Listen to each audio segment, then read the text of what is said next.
Ciao ragazzi e benvenuti nel mio canale Gagliardi Fotografi. Oggi ci occuperemo di droni ed in particolare del nuovo uscito in casa DJI, il nuovo DJI Mavic Air 2. In particolare ci occuperemo di polarizzatori e andremo a testare due tipi differenti di polarizzatori, di due marche diverse, lo Skyrit, questo qua, e il Polar Pro, che è quello un po' più famoso per i droni. Questo è l'involucro esterno, ora vedremo anche l'interno.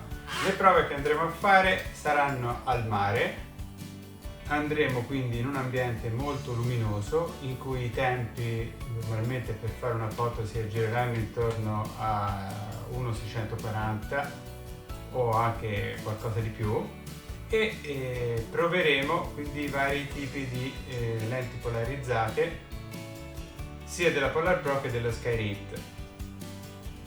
Lo Skyrit è questa è la confezione ed ha 4 tipi di lenti differenti, ha l'ND8, l'ND16, l'ND32 e l'ND64, tutte polarizzate, mentre questa è la confezione del Polar Pro che ha lenti polarizzate ND8, ND16 e ND32.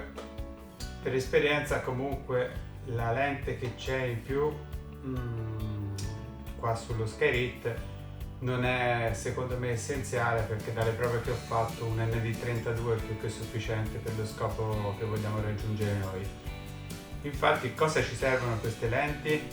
Da un punto di vista della polarizzazione ovviamente serviranno per togliere i riflessi dell'acqua e per enfatizzare certi tipi di colori, mentre il discorso dell'ND8, ND16 e ND32 servirà per togliere qualche stop durante le riprese.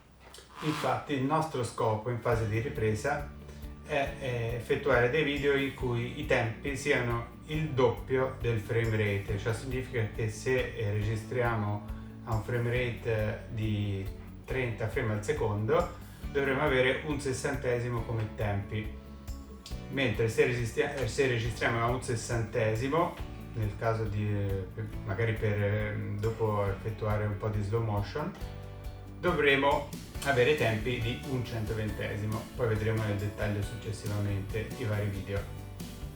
Questa è la confezione Skyrit. Come vedete ci sono 4 tipi di lenti differenti. Questa è invece la confezione della Polar Pro con 3 lenti soltanto.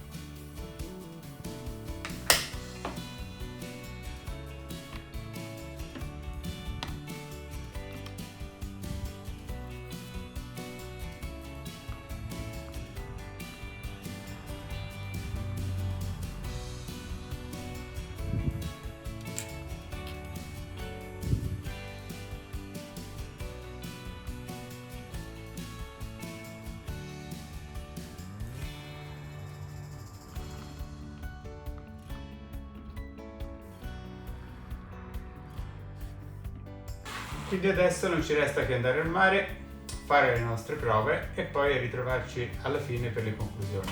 A dopo!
Eccoci ai commenti finali su questi video e su queste prove che abbiamo fatto. Per quanto mi riguarda non ho notato delle differenze esagerate, ecco, dal punto di vista della qualità, anche se io preferisco leggermente i Polar Pro, che tra l'altro ho sempre avuto per tutti i droni che ho posseduto finora, però anche questi Scarito non sono per niente male. Tra l'altro, oltre ad avere anche l'ND64 che il Polar Pro non ha, c'è da dire che costano anche parecchio meno, infatti su internet si trovano intorno ai 50 o 60 euro, mentre i Polar Pro si trovano intorno ai 90-95 euro. Quindi spero di avere tutti i vostri commenti e comunque di esservi stato soprattutto utile. Mi raccomando, iscrivetevi al mio canale Gagliardi Fotografi e spero che vi sia piaciuto questo video. Ciao!